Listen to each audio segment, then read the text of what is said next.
Hello and welcome again to Inside Geneva. I'm Imogen Foulkes and we are here today at the Geneva Graduate Institute in, of course, Geneva, which, as a lot of you may know, is sometimes called the City of Peace.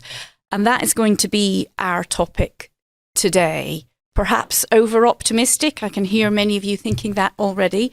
It is 1 year since Russia invaded Ukraine, a conflict some predicted would be over within days, a conflict which has had repercussions right around the world. There isn't a person, I think, who probably hasn't been affected by it in some way or other. We are going to bring Geneva's expertise to the discussion today by looking at how to make peace. It's probably not imminent in this conflict. Nevertheless, this city has a wealth of expertise in conflict resolution. The people around the table with me today have also a wealth of expertise and long experience looking at what makes a sustainable peace, what makes conflict perhaps more likely to start again. So I'm delighted to welcome Krause. Some of the students here at the Graduate Institute will know him already, of course, director of the Institute's Centre on Conflict Development and Peacebuilding. Here, to my left, I have Hiba Qasas. She is the executive director of a new initiative, actually, in Geneva, the Principles for Peace Initiative. Next to her, Katia Papagianni. She is the director of Policy and Mediation Support at Geneva's Centre for Humanitarian Dialogue. Many of you may have heard of that. Some of you may not have heard of it at all because it tends to operate in a very discreet and diplomatic fashion, but nevertheless has succeeded in getting warring parties round the table. And finally, representing the students of the Graduate Institute, we have Shefali Nandhra. She is a graduate student in sustainable development. To begin, I'm going to come to you first, Katia, because you actually also have experience in Russia. It's 1 year on.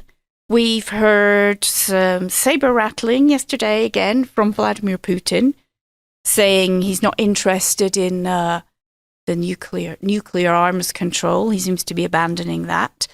President Biden in Kiev saying Russia must be defeated. It's maybe a big ask, but what is your take? Where are we at this stage? Any chance of any discussion? Thank you, Imogen, and thank you for collecting us here, gathering us with a very inspiring group of young people around us to think together about this question. Doing this 1 year into the conflict is also very important. It's a sad moment, but also it's an important moment for us to think about exactly the question you have posed. Is there a way of going to the peace table and of ending the conflict? So my initial remarks are, I think, about 3 or 4. And the first is, as you just said also, that this is a very difficult moment. All sides to the conflict and their supporters/partners have difficulty actually speaking publicly and to a large extent also privately about getting to the table. It's very hard for actors to look beyond the horizon, beyond the military engagements that they're very actively engaged in right now.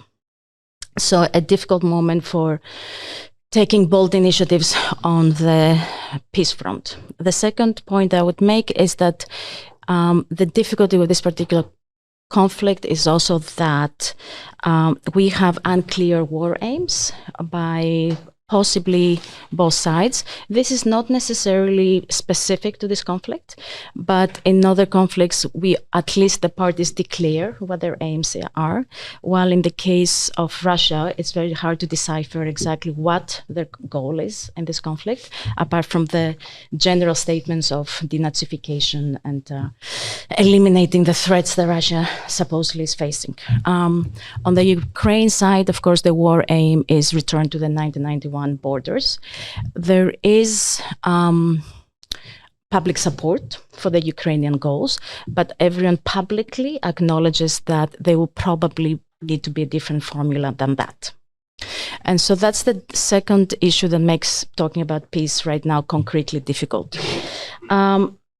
The third issue is that I think everyone acknowledges some of the recipes around what will bring the conflict to an end. And that is first, that there will need to be, obviously, a Ukrainian state that is somehow viable, that can survive in the international system, in secure borders, and with a viable economic model, and with some relationships with its neighbors and partners that will allow it to thrive in the future. There is also an understanding that there will need to be a security architecture that accommodates both the status of Ukraine in Europe and, of course, the future of Russia in Europe.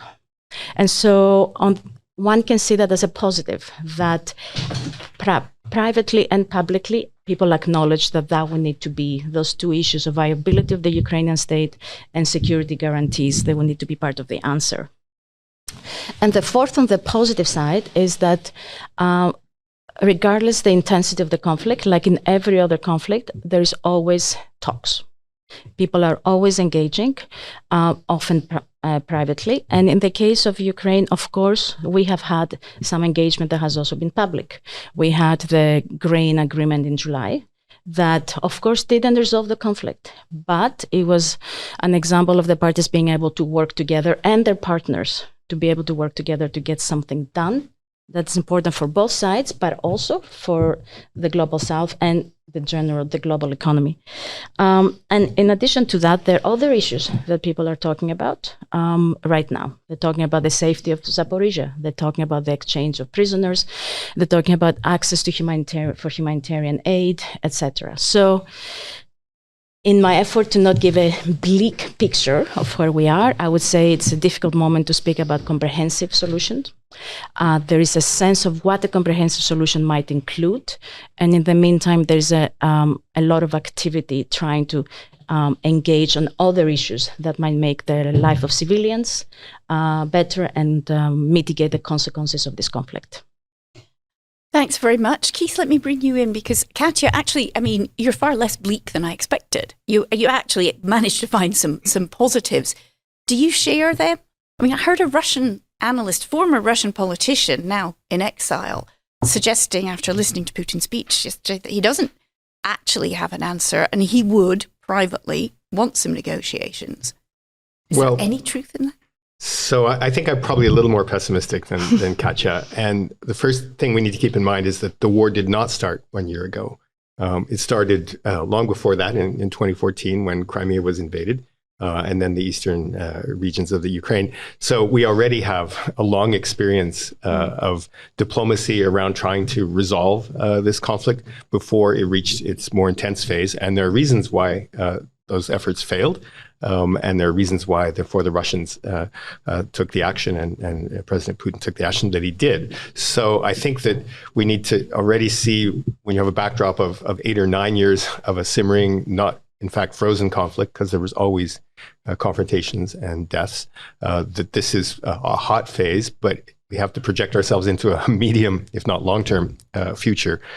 With respect to the goals, I think the lack of clarity is a function of the battlefield, because it was very clear at the beginning what the goal was, and the goal was regime change in Kiev, and that was evident from the military incursions that occurred and the attempt to move on the city. So to say that the goals may have changed is one thing, but the original goal was fairly clear, and I think that in the minds of at least some parts of the Russian administration, this idea that Ukraine needs to be kind of like Belarus is fairly strongly held. And I'm being ambiguous about what that means, because I don't think I know.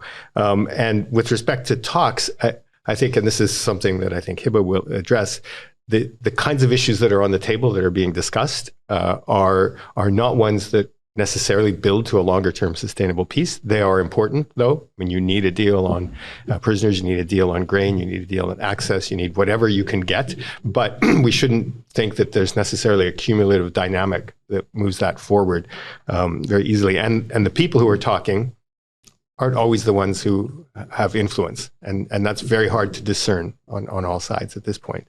So it's, I think, perhaps not as optimistic as somebody who's in the mediation world, but at least a healthy corrective on some of these things. It certainly is. It's very hard to read, I would say, even as a journalist, you're trying to parse what the different parties are saying, read between the lines. But let me ask you, Katia was quite optimistic. Keith, not quite so. As you said, the grain initiative or the prisoner exchange, they are not necessarily a path to a peace agreement, possibly confidence building measures, though. What would you say about this? We have on the one hand a kind of generally held consensus in the West that Ukraine has to win.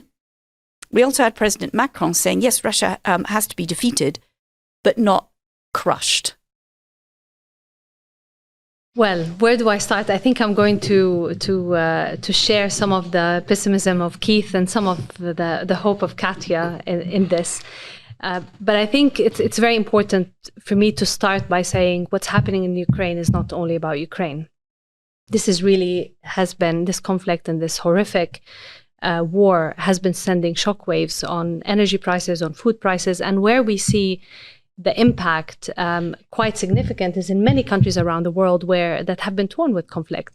And if we look at the current moment with what's happening around us globally, we're at one of the most conflict-ridden moments in modern history. We have 50 active conflicts. We have affecting the lives of over 2 billion people around the world. And the reality is, peace processes across the globe have not necessarily presented the kind of deliverables that people actually, expect in terms of their own aspirations of what peace would deliver. And what's happening with this fragmented international system that we're witnessing now with the war in Ukraine, that the level of polarization that we're seeing globally is affecting even the perception of the West in many countries around the world. Because, when we're talking about this is not the time to talk about peace, when we think differently in different contexts, there is a big notion that almost the West has lost its innocence in its engagement around Ukraine and around the lack of hope and the pessimism around the need to talk about peace. Which brings me to the fact that if we're talking about peace in a very narrow sense, that peace is the absence of violence, maybe this is not the time to talk about peace in Ukraine. Because, it needs to establish, there needs to be an end of hostilities and we need to reduce the prospects of future cyclical violence. But if we're having a conception of peace, which is what globally, and I say communities around the world, and we've been seeing this from our global consultations, and I can talk a bit more about that later on, a conception of peace, that peace is beyond the absence of violence. It's really around issues of access to justice. It's about economic opportunities. It's about security, accountable security. Then it's about pluralism. Then it's the story is very different, because we can never say it's not time to talk about peace. Even Ukraine itself can start to lay the foundations for more accountable future, more accountable governance, and can lay the foundations for that in thinking internally in Ukraine around questions of pluralism, how the dignity of people will be respected across ethnicity, across religious divides.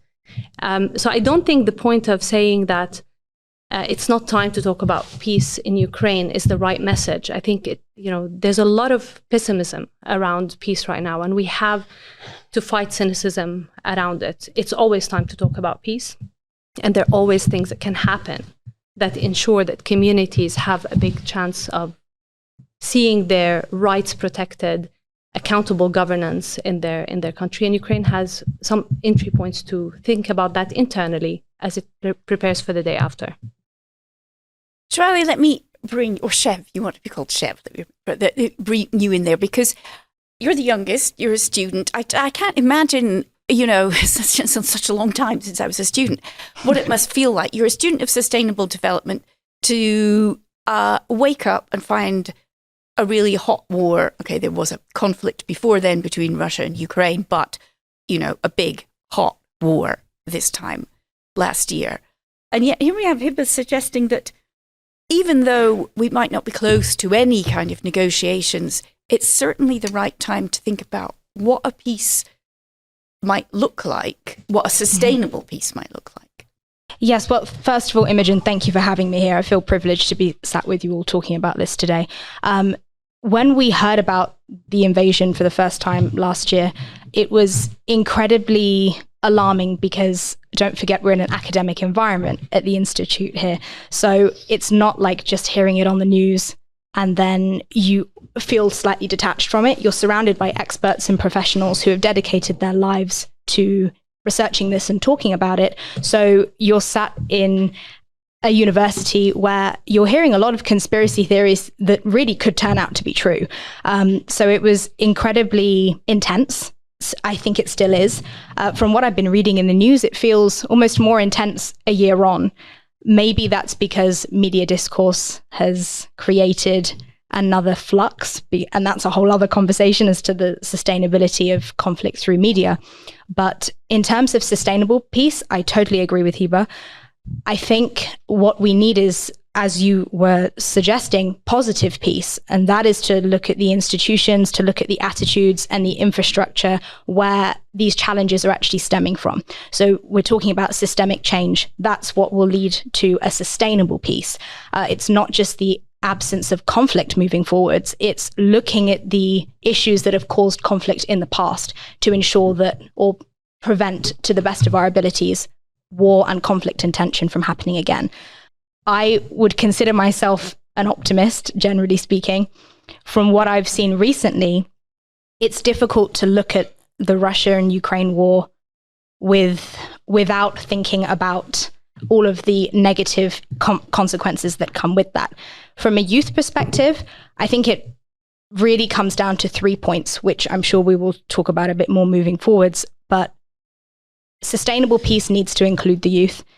It needs to inform the youth, and it needs to educate the youth. So information, inclusion, and education. By that, I mean, in terms of information, we're in a crisis of misinformation at the moment surrounding the war, specifically from Russia, but I'm not going to suggest that other areas of media are not necessarily telling us the full story. Then in terms of inclusivity, the youth are really on the front line in many ways in this conflict. They're on the front line in terms of fighting. They're on the front line in terms of humanitarian aid and volunteering and leading organizations locally and nationally to help refugees. So it's really important that their voices are heard to whatever degree they can be at the table, if we reach a table. And finally, education. This is a slightly more narrow view, but this war has disrupted education like we haven't seen in an incredibly long time. Children and university students who have had to flee Ukraine, they are not necessarily in a situation now where they can continue learning and continue their education. That is going to affect them for many years to come and will then affect economies and work prospects and all of everything we associate with, for example, the Sustainable Development Goals. So I really think it comes down to those three things: inclusion, information, and education to move towards sustainable peace. So that's really interesting because you brought me very neatly to the next kind of round of questions I had, which is broadening the discussion out a bit. And that is, pitfalls and template good examples for what promotes conflict resolution and maybe reaches a peace agreement. And I am going to be the pessimist here because I started my career in the war in Yugoslavia.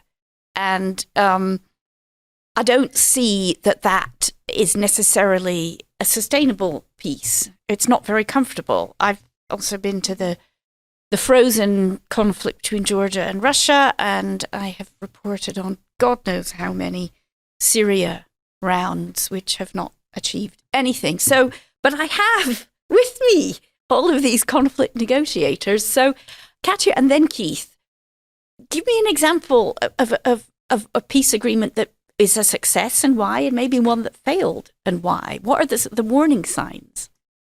Before I answer that question, which feels a little bit like, not a trap, but it might put us in a path for a very possibly difficult conversation, I should say that my feeling is that what we have learned the past 30 years may not always be applicable for what we have ahead of us. And so we may be gearing towards conflict resolution realities of the Cold War, and we're all hoping that this will not be proven right, and that we will have a different international system a year, 2 years, 10 years from now than what we experienced in the 70s and 80s. However, the current trajectory, and maybe I'm going to be now the pessimist. It was wonderful to be the optimist without realizing that I was in the first round. The realities of increased geopolitical competition, the fact that we're talking about the possibility of use of nuclear weapons, the fact that we're talking about the possibility of US, China, and United States and China possibly going to war over something. That something is Taiwan, but anything is frightening. The fact that you see a lot of geopolitical competition in Africa between the Russians, the Chinese, and the West as an amorphous accumulation of actors. All of those things point to a different conflict resolution landscape. So my feeling is that we will have, or we already have, at least we see in the HD portfolio, and I would love to hear what others think. We have the category of conflicts that still fit the category of the post-Cold War, end of history, liberalism, and liberal peace as a model reigning, governing our efforts. So, and those conflicts will be the conflicts that are outside the geopolitical competition. So you may be able still to practice those or to achieve significant liberal peace type of outcomes in places like Senegal, Thailand, maybe Indonesia, Mozambique, that still remain outside the geopolitical competition. Even there's lots of pitfalls because of, and you brought the Bosnia example. But then when you're in the middle of it, Ukraine, Syria, Libya, it's a completely different ballgame. And there it's about global powers agreeing on what the solution would be. And that agreement is absent and has been absent on the conflicts after the Arab Spring for a decade now. And I don't have optimism that it will suddenly appear, especially with Ukraine happening. So what works? If you look at Bosnia, the half glass full is no one has died for almost 30 years. The glass half empty is that, of course, people still don't cross the Mostar Bridge, and the segregation is incredible, and no, the they don't frozen trust is each conflict. other at all. Exactly, and that was the best we could accomplish. That was what I think. Maybe Keith would know that. I don't know if that's correct, but the investment per capita in Bosnia was higher than in most conflicts, both in terms of development, humanitarian assistance, and peacekeeping. Maybe some of the nice examples, more optimistic examples, would be Liberia, which for a while did well. Obviously Sierra Leone, obviously Mozambique, that despite all of its problems, still, Angola, obviously South Africa. None of it is perfect. Violence continues, some of it urban violence, some of it violence motivated by criminal activities, inequality, a diverse array of drivers of conflict. But we do not have the situation that we have in Syria, in Yemen, in Libya, in Myanmar, in those settings. So instead of answering your question directly, I would invite us to think about what kind of international landscape we're entering, and within that, what is possible. Because peace processes and mediation and negotiation is the art of the possible, not, unfortunately, not the art of the aspiration. Keith? Now she's the pessimist. That's very clear. I would say, if we reflect on this period just a little bit, that the language that governed the Cold War architecture around peace was conflict management. And the term was very deliberate. Resolving a conflict was possibly something you could imagine, but management was all we were striving for. And the word peace was not in the equation, certainly not peace building. So we need to think about the sort of the arc of history here. Geopolitics did not disappear. We had a significant number of major conflicts that involved the superpowers, the great powers, but they receded into the background. And a good example of its resurgence is, of course, the Sahel and Mali, which is a region that, Mali actually went through a democratization Central process. African Republic also. And other countries in that region where there was a great deal of optimism and a significant amount of investment, some democratic transitions. And it was partly local factors, power dynamics, and partly global factors, power dynamics that undermined those sort of fragile roots. So we can't say, well, we were out of an era of geopolitics and we're now back in one. We were always in some mix. But I also am concerned about the sort of international peace architecture. I mean, the Peacebuilding Commission is a little less than 20 years old, but it's good that they can deal with, Timor and Liberia and Sierra Leone, but the space in which they can operate is so much smaller, and the conflicts that are outside of that, the ones you point to, are so much larger. There are of course some success stories, right? I mean, I think the Colombian process, we have a lot to learn from that, not just because it was locally driven with some sort of external support, but really not an international process. And we learn also how long and painful that has been, and how imperfect and incomplete it is.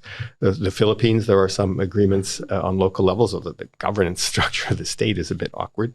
And there are a couple of others that you also mentioned. What I would point to is the absence of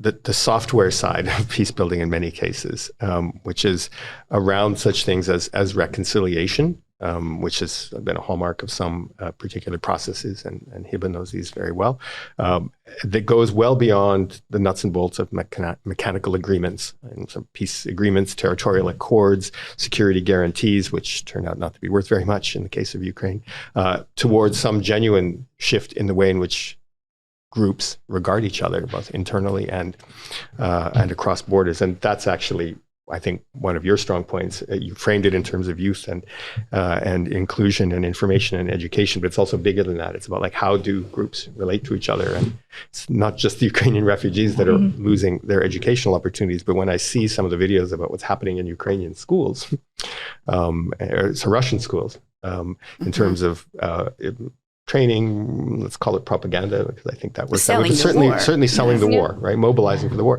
That's these leave long-term traces, and it's very difficult to unravel that in any of these contexts.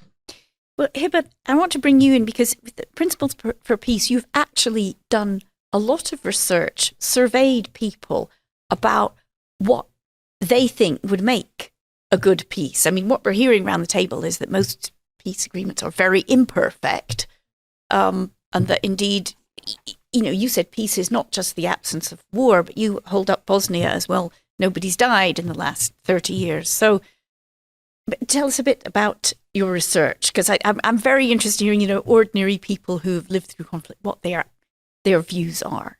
No, thank you, Imogen. And I think, I want to start first by saying the Principles for Peace initiative, it's a coalition of actors across the political, diplomatic, and peace-building and peacemaking space. And we came together out of concern for very same reasons that Katia said about the changes in the peace and conflict landscape and how that is impacting the prospects of peace, but also out of a sense of fed-upness, if I may. I know it's not an English word, but I'm going to stick to it. Fed-upness for two reasons. One is that there seems to be some kind of inertia about that peacemaking approaches have reached an impasse from which they can't improve or, evolve.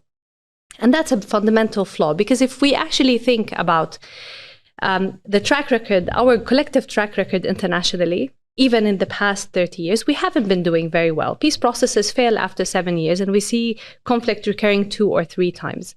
So I think the bar needs to kind of be slightly or significantly different, and we need to really recalibrate our approach. So we came together out of this realization that we also need to dig deep to understand why is peace breaking down, and not only from an academic perspective or from a realpolitik perspective, but from a lived experience perspective. Where is that gap between the aspirations of communities and what our system and our toolbox is dictating to be how we are supposed to build peace, and what comes first? But also to try and come up with a set of principles that regulate that wild west of peacemaking. Because, on the war, you have the Geneva Conventions, which provide some frame of reference that you can call out bad behavior, even though they get violated. The same on the humanitarian principles. But for peacemaking, what's intolerable? It's very subjective, and different people have different understandings. So we went to try and understand that. And what we found out is very consistent with what we're hearing, but often peace breaks down for 3 reasons. One, because of a significant legitimacy deficit, and I'll say what that means in practical terms. Second is because of an inclusion deficit, because they're very exclusive affairs.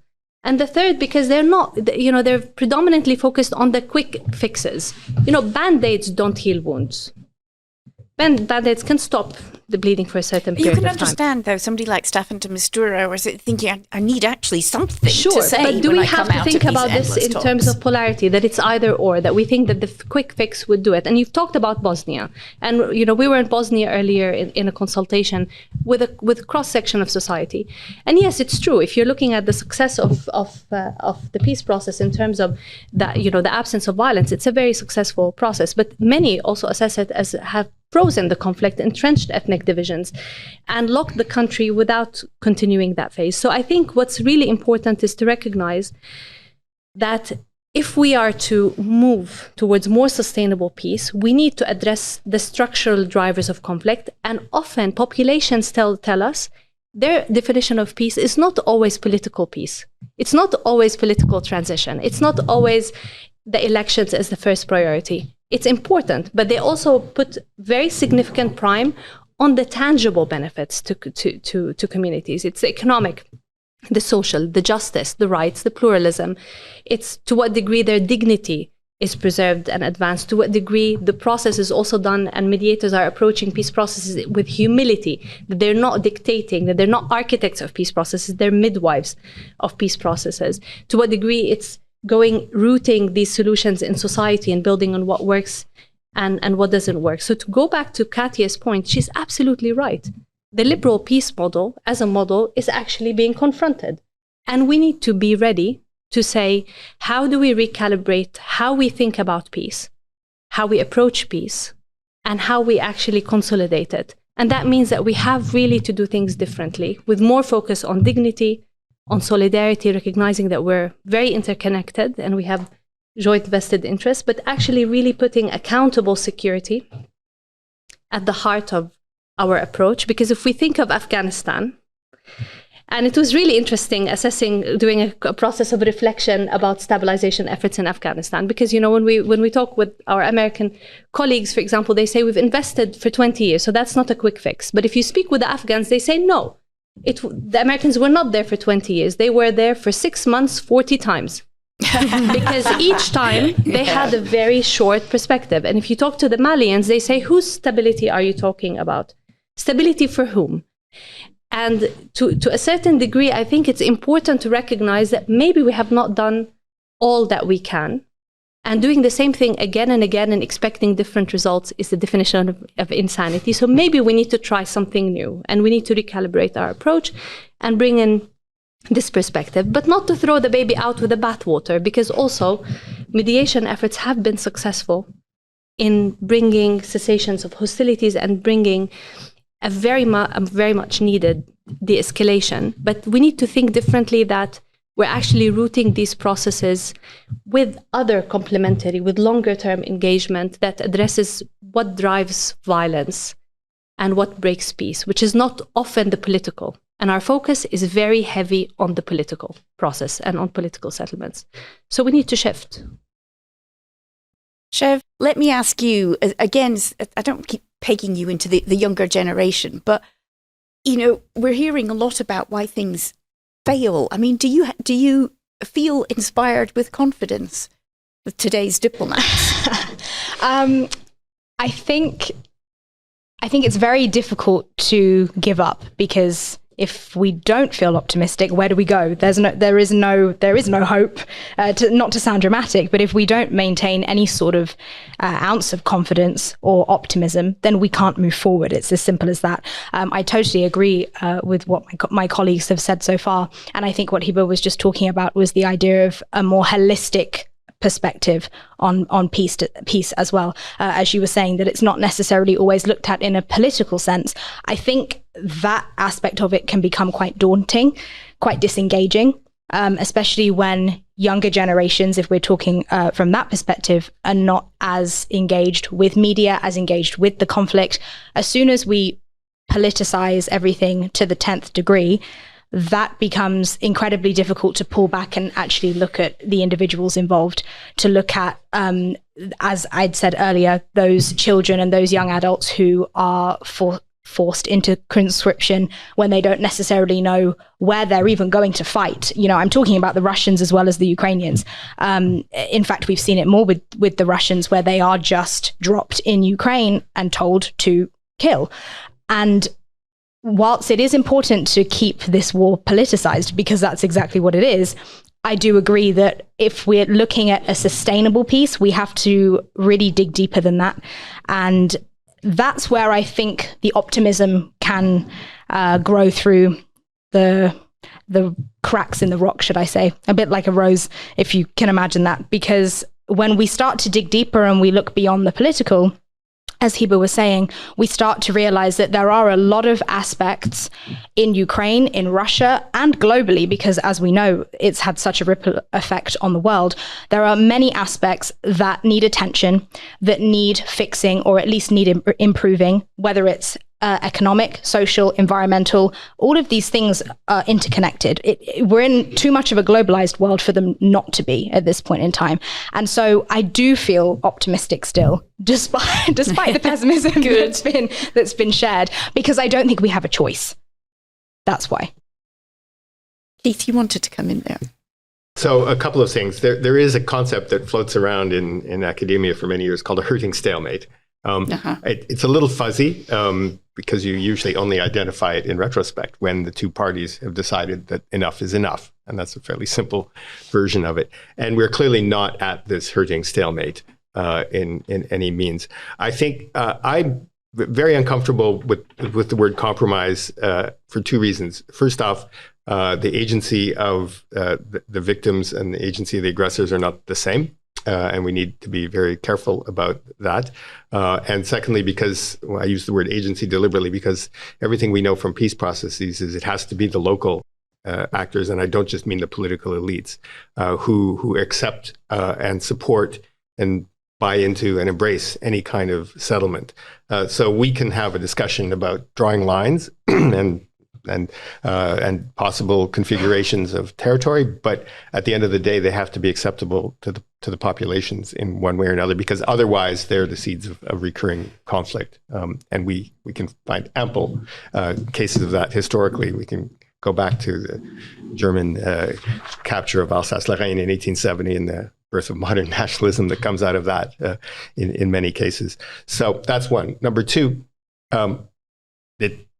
they're military strategists. They're like lawyers. You can get a military strategist to explain any possible outcome for you at this point. I'm very cautious about the predictions. War is not a linear phenomenon on any side, and we've already seen that in terms of the way in which the battlefield has moved and has not moved. So I do think that it's going to be long, and I always thought it was going to be longer than people expected. But I'm not sure that simple additions of numbers of soldiers on both sides and numbers of tanks and particular things will tell you much about how this will actually turn out on the battlefield. And that's, I won't venture further because I think we don't know. But I wouldn't think that this is just a question of raw numbers and overwhelming power on Russia's side and weakness on Ukraine's side. Or better weapons. Or vice versa. Yeah, I don't think it's imponderable at that point.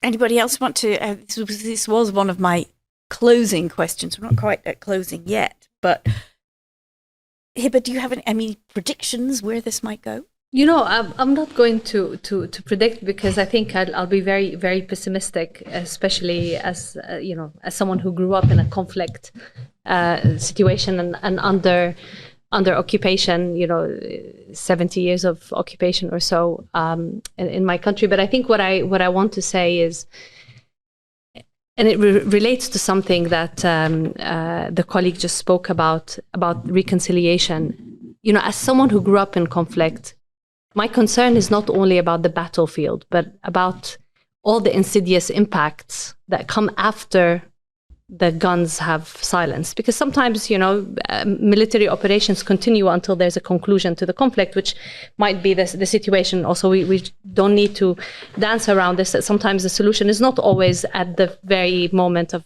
coming to the negotiations. Sometimes there needs to be certain military advances to equal the situation where then the reality of force and power create the right environment for peace negotiations. But my concern and what I want to always put center are these insidious impacts after the guns have silenced. Because, I've seen firsthand how lives are, get lost, livelihood opportunities they disappear, economies crumble, jobs go, critical infrastructures are destroyed. The social fabric of society becomes completely strained, that you really need to think seriously about how to rebuild the social capital. And I think Ukraine is not going to be far from this reality, because there will be frustration if there is no active preparation of how even to reconfigure the state-society relationship after the guns have silenced. Because there were issues around governance and around the perception of, the question of accountable governance and corruption, to what degree with the ethnic divisions that will be there, and the fractures that will be stronger because of, the composition of the Ukrainian mosaic of population. How do you reconfigure state-society relationships where you have a pluralist system, institutions that preserve the dignity of all? How do you actually support this reconstruction process? And I think in a way that lays a foundation for sustainable societal peace. So if we just even move from thinking about peace between the Russians and the Ukrainians for a moment and think about societal peace. And I think also the Russians have to be concerned about what will happen on their territory and their turf as a result of this. And of course, these things differ between different societies who are open or not open to have this conversations. But really thinking beyond the battlefield is really important. And saying this from someone who've experienced loss as a result of conflict, because it's not always enough on our radar, but it must be. Katia, yes, I see you're nodding. You've got your hand up. I mean, what Hiba said there, all of the things, the consequences of war. She's laid them out there in Geneva. We talk about these things all the time. Luckily, don't see it so often. But you have to ask yourself, why is it people keep on doing it? We know what these consequences are. Oof, Imogen. Sorry. You have asked a question that, as a Greek, I have to say, has been asked since my ancestors, Thucydides and his friends in the Athenian bazaars. But I think currently we are very obviously in a situation of the international system being restructured. New powers are emerging and they're challenging the existing state of affairs. And for better or for worse, humans have this competitive, for lack of a more sophisticated word, of relating to each other and organizing their societies.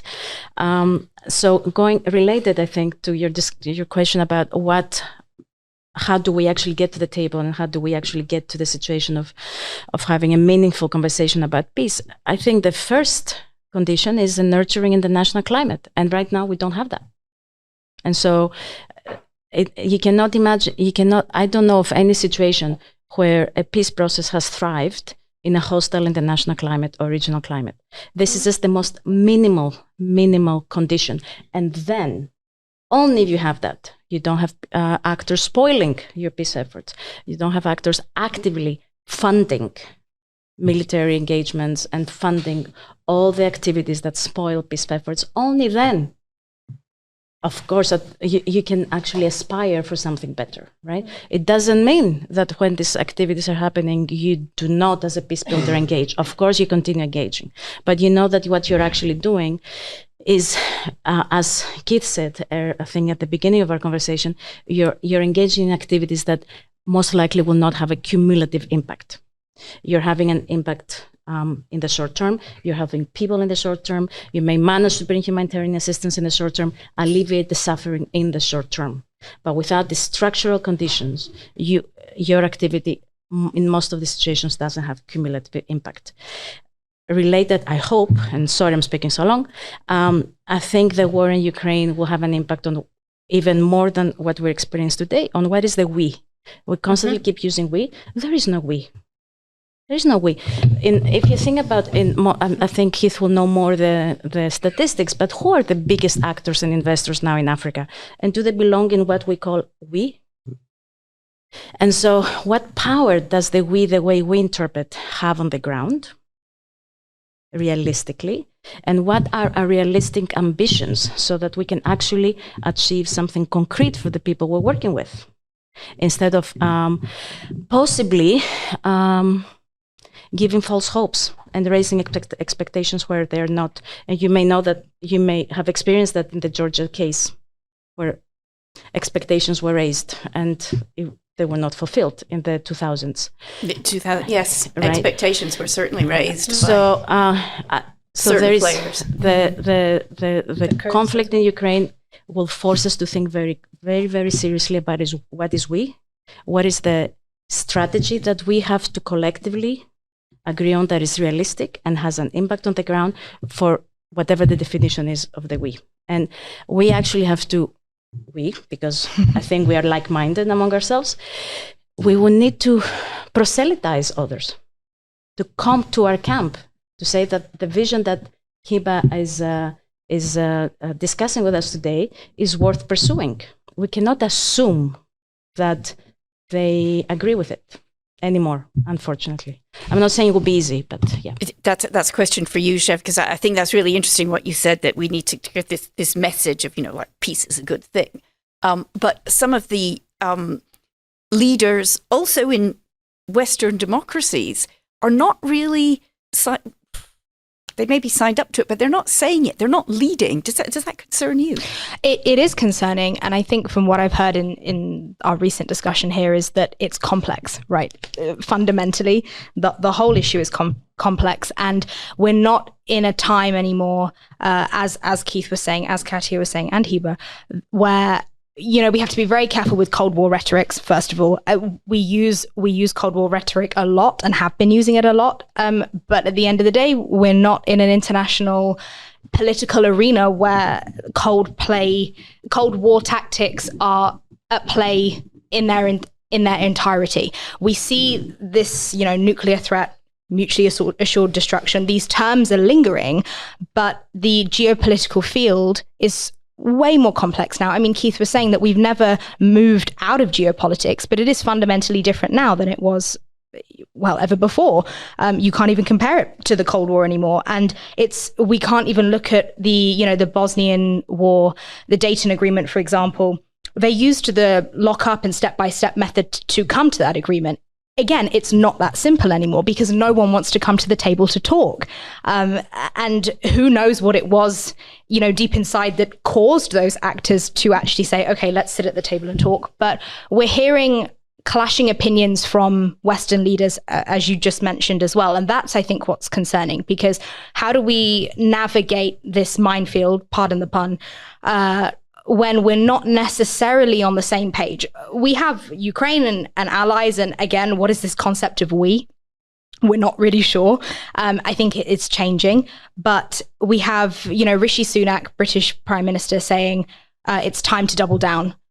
Give Ukraine all of the military weapons they need. We have Macron saying, Russia needs to be defeated but not crushed. We have President Biden saying this is going to affect generations to come, because that's not obvious. I mean, of course it is. And so it's a bit concerning because we don't really have anyone saying, here's our plan, let's do things together. I know it's complicated. It's not as easy as everyone sitting down, finding a strategy and moving forwards with it. But if allies are not talking from the same page, then how can we hope to move forwards? It is concerning. And I think that is one of the first aspects we have to look at of this war. If we hope to reach the end of it, which I do feel that we will reach the end of it eventually, I just don't know when. That's not my place to say. But as Hiba was saying earlier on as well, we have to look long term. We're going to have to reintegrate so many people back into Ukraine's society, Russia's society. We're integrating refugees and those who have fled now. Then there are all the internally displaced migrants. It's so complex, and we have to, yes, look at short-term efforts to end what's happening on the battlefield. But as Hiba mentioned earlier, it goes so much more long-term than that. Sustainability at heart has to have a long-term strategy. On that note, we are really almost at the end. I've got one almost quick-fire question for each of you. I know none of you wants to predict where we're going to be in a year's time. I think it would be absolutely foolish to even attempt it. So I'm not going to ask you. You'll be relieved. What I would like each of you to do, maybe looking ahead, is give each of you one thing that worries you about this conflict, a key thing, and one thing that think that could be a route that makes me feel a bit more positive. Who wants to go first? Keith, I think you're in the hot seat. Okay, so one positive thing. Ukraine was undergoing a really significant social and, to some extent, political transformation in the period between 2010, 2011, and 2022. It was slow, it was painful, it was imperfect, but at the root of that was a much more robust civil society engagement. So I'm going to flip the narrative, because I actually think that civil society is at the heart of this, not so much the international climate. And that trajectory could have been interrupted, and it was by the war, but it was moving in a certain direction that I think was broadly positive without predicting any particular liberal democratic outcome. And that's what I think is really important, not just in this case, but in all the other cases, is that we focus on the social dynamics that make possible stable state-society relations, stable relations between groups within society, and between groups across borders. And that's where I would put my optimism. The pessimism is that there are losers from this. There are a lot of powerful people, let's just call them authoritarians or autocrats or anti-democrats, who we've seen in many countries around the world. This is not just unique to Russia.